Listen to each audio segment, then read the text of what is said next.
Mari satukan hati kita berdoa. Kami amini pujian ini ya Tuhan, bahwa hanya Yesuslah satu-satunya yang sanggup memberikan pengharapan dan kepastian di tengah-tengah genting dan keruhnya suasana dalam dunia ini ya Tuhan.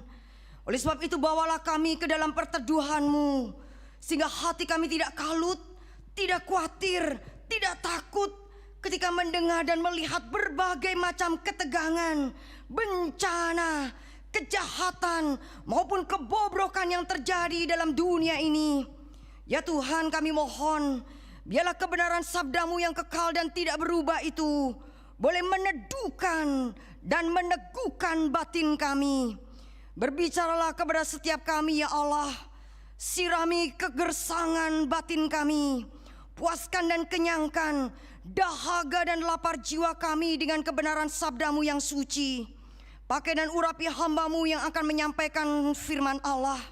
Dan berkatilah ya Tuhan setiap umat-Mu, orang-orang yang merindukan kebenaran firman Allah, baik mereka yang hadir di rumah Tuhan maupun mereka yang sedang beribadah berdoa di tempat masing-masing.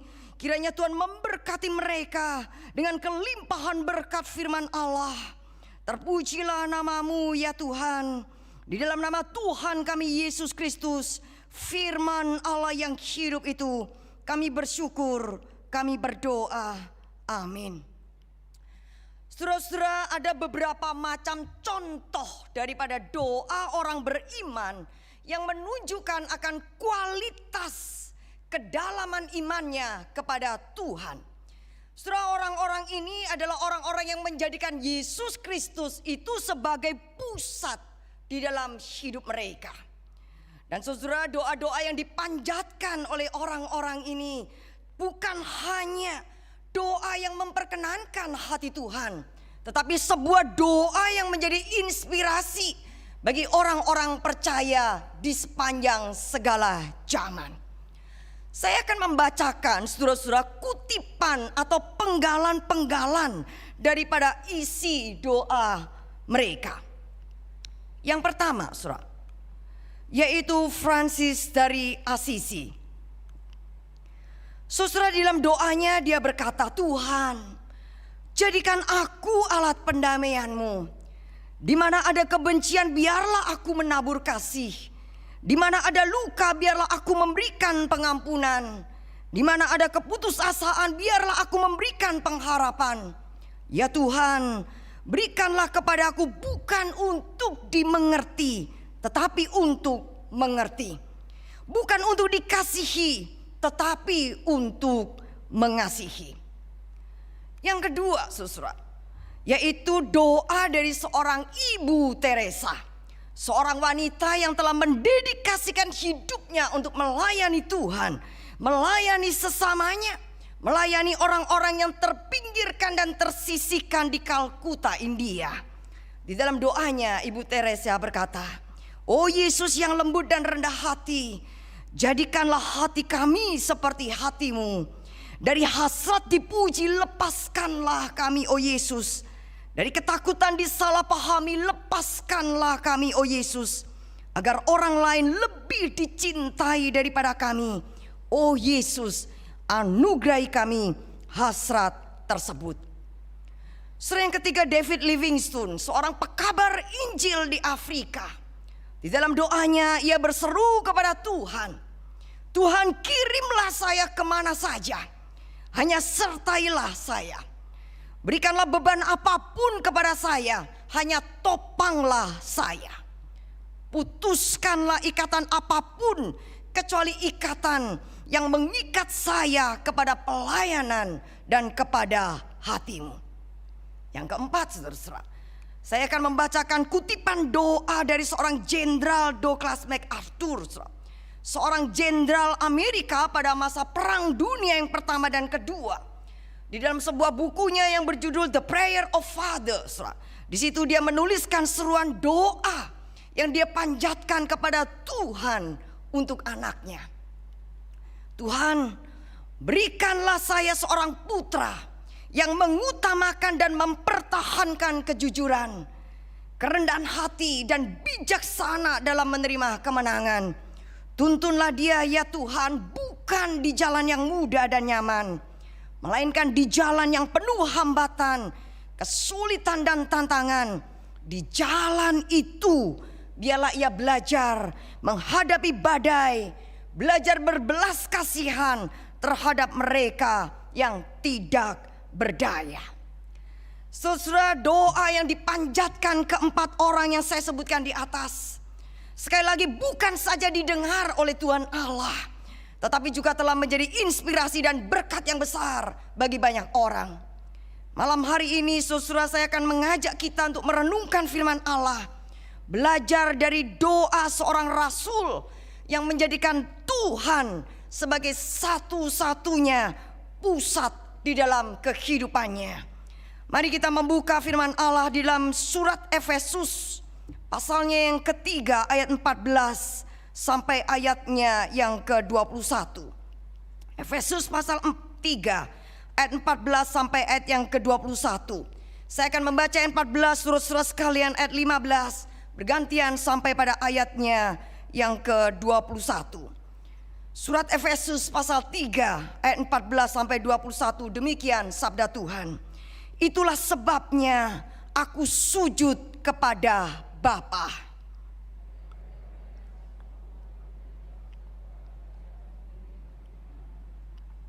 Aku berdoa supaya Ia menurut kekayaan kemuliaannya menguatkan dan meneguhkan kamu oleh rohnya di dalam batinmu.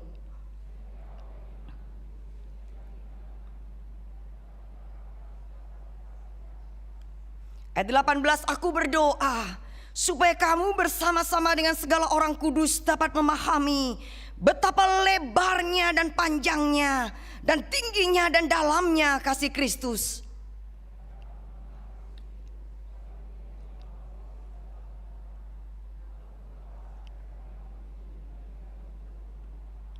Bagi Dialah yang dapat melakukan jauh lebih banyak daripada yang kita doakan atau pikirkan, seperti yang ternyata dari kuasa yang bekerja di dalam kita.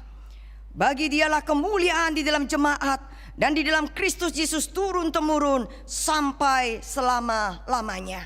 Selanjutnya saya akan membacakan ayat sebelum dan sesudah dari perikop utama yang barusan kita baca, yaitu Efesus 3 ayat 13. Demikian firman Tuhan. Sebab itu aku minta kepadamu supaya kamu jangan tawar hati melihat kesesakanku karena kamu, karena kesesakanku itu adalah kemuliaanmu.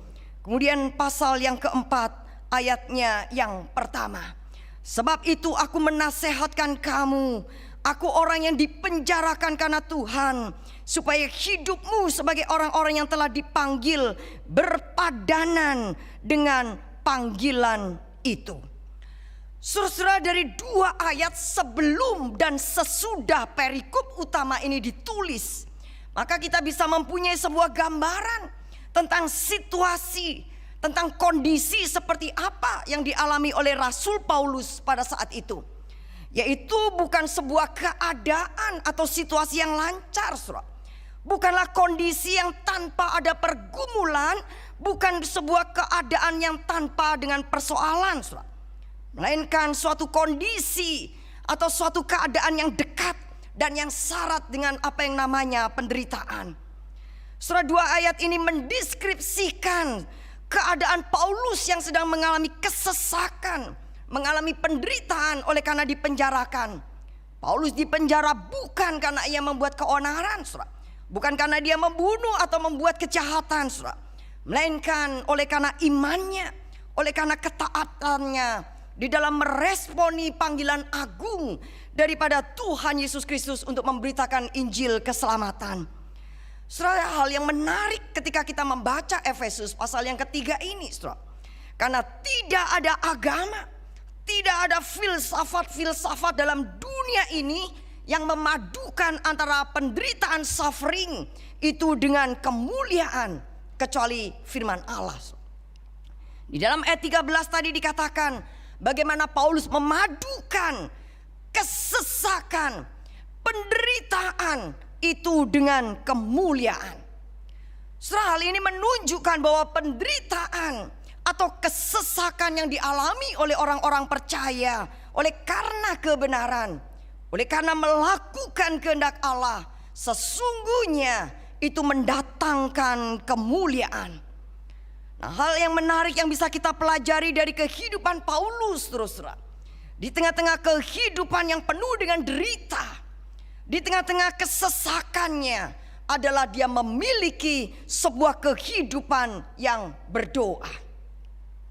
Saudara, bila kita membaca akan surat Efesus, maka kita akan menemukan bahwa 3 pasal pertama dari surat Efesus yang ditulis oleh Paulus di dalam penjara itu mencatat 2 permohonan doa yang dipanjatkan oleh Paulus kepada Tuhan Allah. Yang pertama kita bisa melihatnya di dalam Efesus pasal yang pertama ayat 15 sampai 23. LAI, Lembaga Alkitab Indonesia, memberikan judul di dalam perikop ini adalah doa untuk pengertian tentang kemuliaan Kristus. Dan perikop kedua saudara-saudara yang ditulis oleh Paulus yaitu di dalam Efesus 3 14-21 yang tadi kita baca. Saudara, menarik sekali kalau kita perhatikan ayat demi ayat yang dituliskan di dalam Efesus 3 ayat 14 sampai 21 ini. Karena dari 8 ayat yang dicatat di dalam perikop 3 14 sampai 21 ini, saudara-saudara, disebutkan sebanyak 3 kali aku berdoa. Saudara, lebih menarik sekali kalau kita telusuri lebih dalam. Ketika Paulus berkata aku berdoa, maka isi daripada doa daripada Paulus bukanlah doa yang berpusat pada diri, saudara. Bukanlah doa yang berpusat pada egoisme diri, bersentral untuk diri, berorientasi hanya untuk diri, saudara. Karena ia sedang dalam penderitaan, sedang dalam keadaan yang sesak, dijebloskan dalam penjara. Seperti tadi yang saya sampaikan ayat sebelum dan sesudahnya. Di tengah-tengah penderitaan, dalam kepenatan dan kesesakan di penjara itu, saudara-saudara, dia berdoa supaya Tuhan memberikan kelegaan dan kelepasan bagi dia. Bukan, saudara, bukan itu yang menjadi isi daripada doa Paulus. Tetapi saudara-saudara, kalau kita cermati dan teliti secara seksama ayat demi ayat, maka kita menemukan, saudara, bahwa doa Paulus adalah doa yang berpusat kepada Allah. Doa yang berpusat kepada kehendak daripada Tuhan Allah, pada rencana Allah, pada kemuliaan daripada Allah. Hal pertama yang mengesankan di dalam perikop ini adalah mengenai sikap Paulus di dalam berdoa. Saudara, perhatikan ayatnya yang ke-14.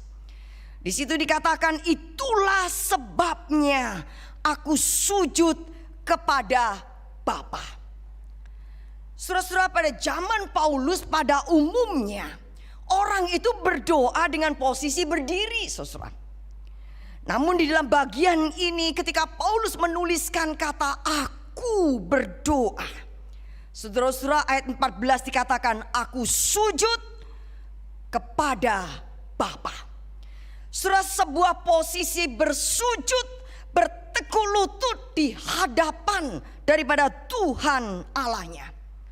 Maka kalau kita meneliti di dalam terjemahan bahasa aslinya, kita akan menemukan, saudara-saudara, bahwa kata aku sujud kepada Bapa itu adalah aku bertekuk lutut di hadapan Bapa. Saudara, kata ini sama dipakai di dalam kitab Yesaya pasal 45 ayat 23. Saudara. Di situ dikatakan, dan semua orang akan bertekuk lutut di hadapanku. Ini sama istilah yang dipakai, saudara. Maka saudara, istilah bertekuk lutut itu melambangkan sebuah situasi yang menyerah, saudara.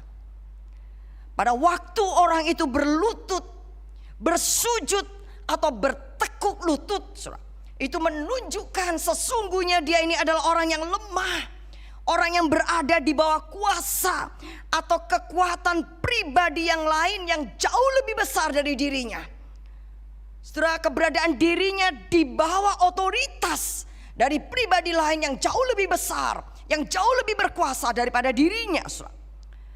Maka ketika Paulus mengatakan aku sujud kepada Bapa, aku bertekuk lutut di hadapan Bapa, sesungguhnya Paulus hendak menunjukkan bahwa di hadapan Tuhan yang adalah Raja di atas segala raja, Tuhan di atas segala Tuhan, ketika dia berhadapan dengan penguasa di atas segala penguasa, maka dirinya itu adalah nothing, tidak ada apa-apanya. Dirinya itu tidak berarti. Nah, pengenalan yang seperti demikian itulah yang membuat Paulus memiliki sikap yang sungguh-sungguh serius. Ketika dia berlutut, dia berdoa. Dia tahu pribadi seperti apa. Dia tahu saudara pribadi Tuhan seperti apa, Allah yang seperti bagaimana. Sehingga dalam ayatnya yang ke-14 di awal dia menuliskan tentang kata aku berdoa. Dia memulainya dengan berkata aku sujud kepada Bapa. Saudara, ini adalah sebuah sikap penyerahan hidup secara total kepada Bapa. Sebuah sikap yang tunduk, yang takluk kepada otoritas Allah yang telah memilih dan memanggilnya. Saudara-saudara yang terkasih, di awal khotbah sudah saya sampaikan bahwa keadaan Paulus saat menulis surat Efesus itu adalah dalam penderitaannya, ada dalam kesesakannya di penjara. Namun perhatikan saudara-saudara, sikap penyerahan Paulus kepada Tuhan terhadap segala hal yang terjadi dalam hidupnya itu terpancar dari doanya.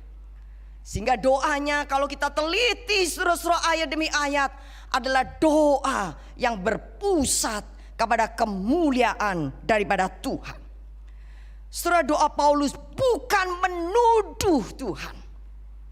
Doa Paulus bukan menyalahkan Tuhan. Kenapa dia rajin melayani? Kenapa dia rajin memberitakan Injil? Kenapa dia rajin menjangkau jiwa-jiwa yang terhilang, dibawa kembali kepada Tuhan Allah yang benar, tetapi hidup dijebloskan di dalam penjara? Saudara, bukan doa yang bertanya, menyalahkan, menuduh dan menyerang Tuhan, bukan.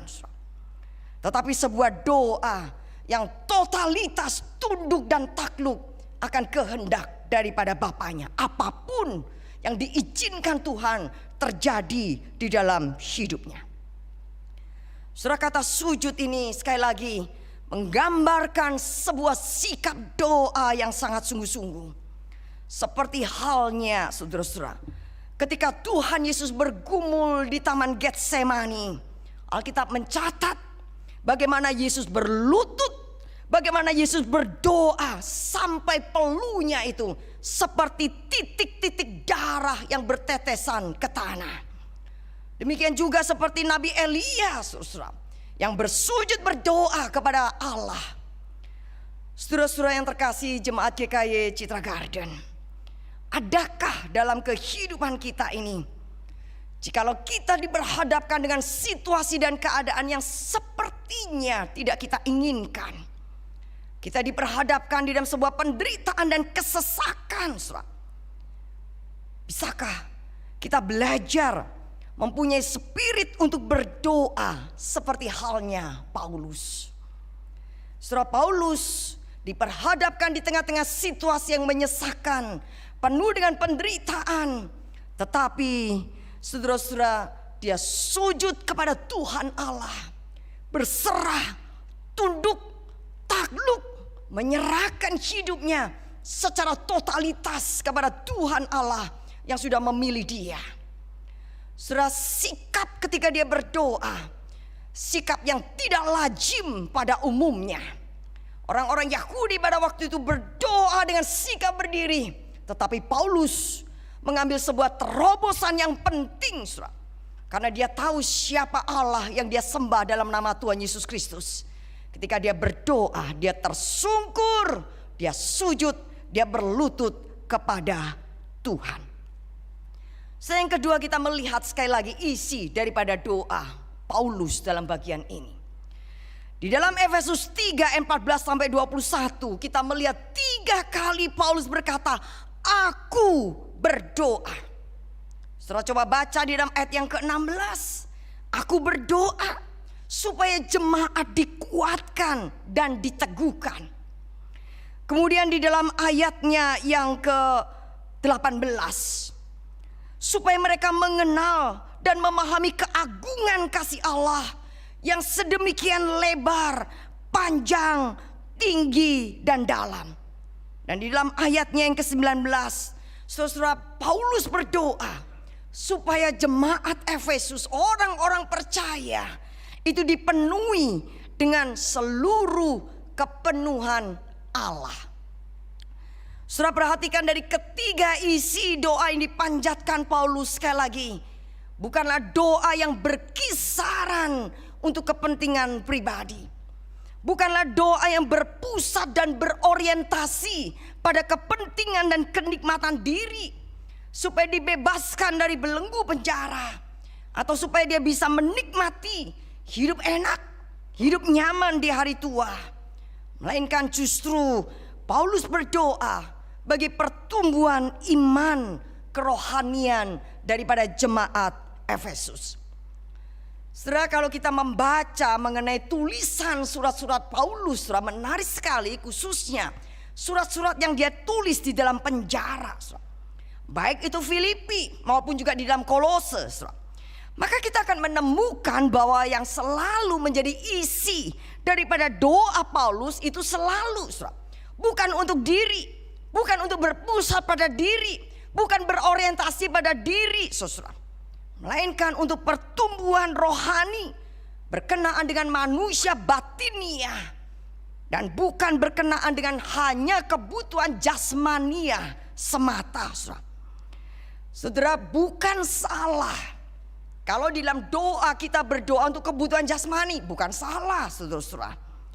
Tetapi saudara-saudara, Paulus mengerti sebuah konsep kebenaran yang sangat betul, saudara, bahwa jika manusia batinnya itu ada dalam keadaan yang semestinya, maka manusia lahiriah akan terpelihara. Saudara, seperti Matius 6:33, carilah dahulu kerajaan Allah dan kebenarannya, maka semuanya itu akan ditambahkannya kepadamu. Sehingga tidak heran di dalam ayat 20, saudara, Paulus berkata apa? Bagi dialah yang dapat melakukan jauh lebih banyak dari yang kita doakan atau pikirkan. Saudara, hari ini mari kita mengevaluasi akan kehidupan doa kita. Apakah doa-doa yang senantiasa kita panjatkan adalah doa-doa yang senantiasa berorientasi pada diri? Doa yang selalu berpusat pada diri, selalu berpusat pada kebutuhan jasmania semata-mata. Atau saudara-saudara, mari kita belajar seperti Paulus. Ketika dia doa, maka doanya itu berpusat kepada Allah, bagi kemuliaan daripada Tuhan Allah. Saudara, doa yang berpusat pada Allah adalah doa yang mendatangkan perkenanan hati Tuhan Allah. Saya ulang, saudara-saudara. Saudara, doa yang berpusat kepada Allah itu adalah doa yang mendatangkan perkenanan hati daripada Tuhan Allah.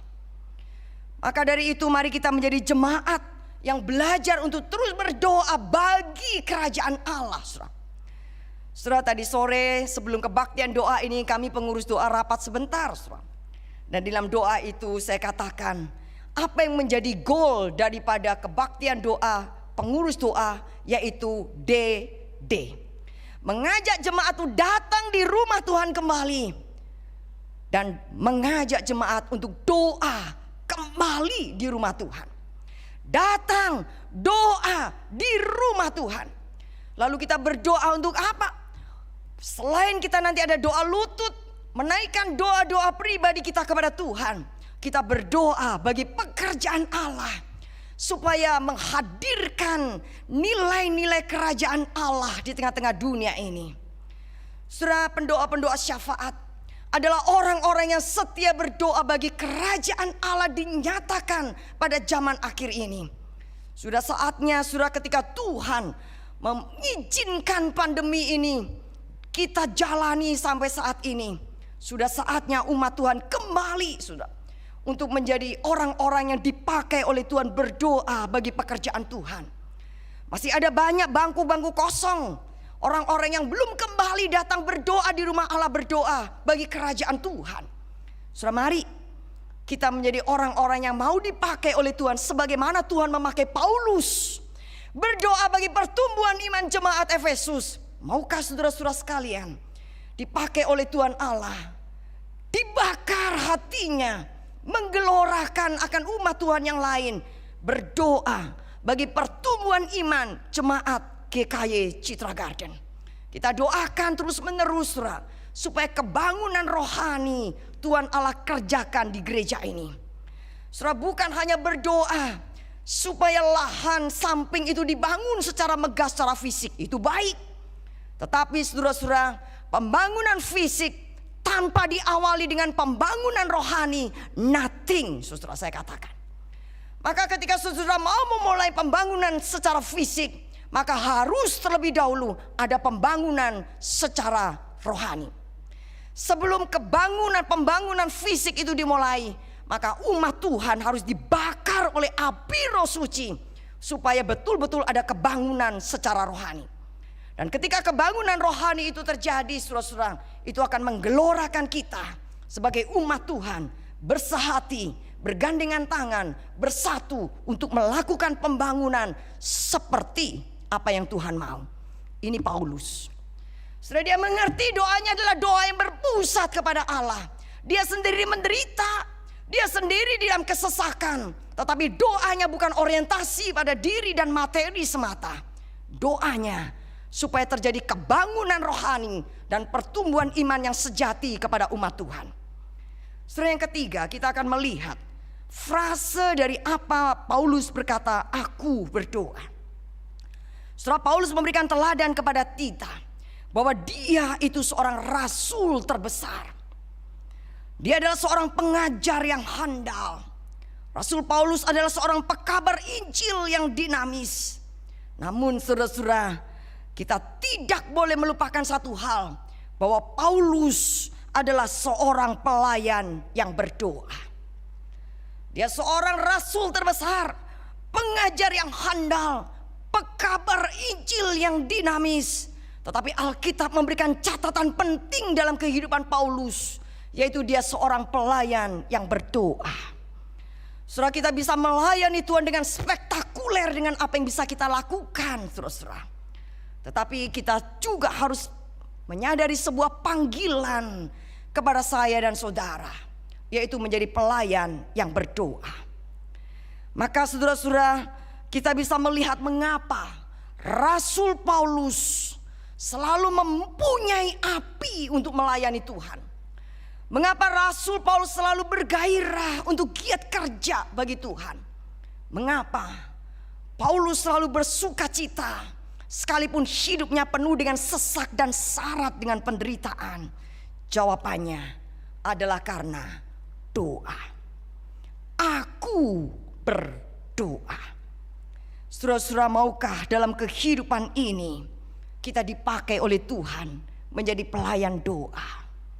Mari di tengah-tengah kehidupan keluargamu, engkau menjadi suami yang berdoa, menjadi istri yang berdoa, menjadi seorang kakek yang berdoa, menjadi seorang atasan yang berdoa, menjadi seorang staf karyawan yang berdoa, menjadi seorang sesama yang berdoa. Maka saudara-saudara, sekalipun hidup kita mungkin diwarnai dengan kesesakan dan penderitaan, namun Alkitab berkata ada kemuliaan. Di dalam ayat 31 dikatakan, karena kesesakanku itu adalah kemuliaanmu. Jawabannya, suffering dan glorification itu hanya ada pada Alkitab. Siapakah orang yang menderita, yang bisa mengalami kemuliaan Allah? Yaitu orang yang menjadikan Kristus itu sebagai pusat dalam hidupnya. Orang yang betul-betul bertekuk lutut, menyerahkan hidupnya tunduk dan takluk di bawah otoritas daripada Tuhan Allah yang memanggilnya. Sehingga Paulus dengan yakin berkata, ingat, Bagi Dialah yang dapat melakukan jauh lebih banyak daripada yang kita doakan atau pikirkan, seperti yang ternyata dari kuasa yang bekerja di dalam kita. Bagi Dialah kemuliaan di dalam jemaat dan di dalam Kristus Yesus turun temurun sampai selama-lamanya. Saudara, kemuliaan Tuhan dinyatakan ketika umatnya berdoa kepada Dia. Mari kita berdoa. Ya Tuhan, tanamkan dalam-dalam kebenaran sabda-Mu di dalam diri kami, agar hati kami selalu digelorakan, dikobarkan untuk menjadi orang-orang yang bertumpu di atas lutut, orang-orang yang selalu rindu berdoa kepada Tuhan. Malam hari ini kami sungguh berdoa agar Tuhan mengaruniakan kebangunan rohani, pertumbuhan iman yang sejati kepada seluruh umat-Mu, jemaat GKI Citra. Dengarkan seruan dan permohonan kami ya Allah. Di dalam nama Tuhan kami Yesus Kristus kami berdoa. Amin. Tuhan memberkati.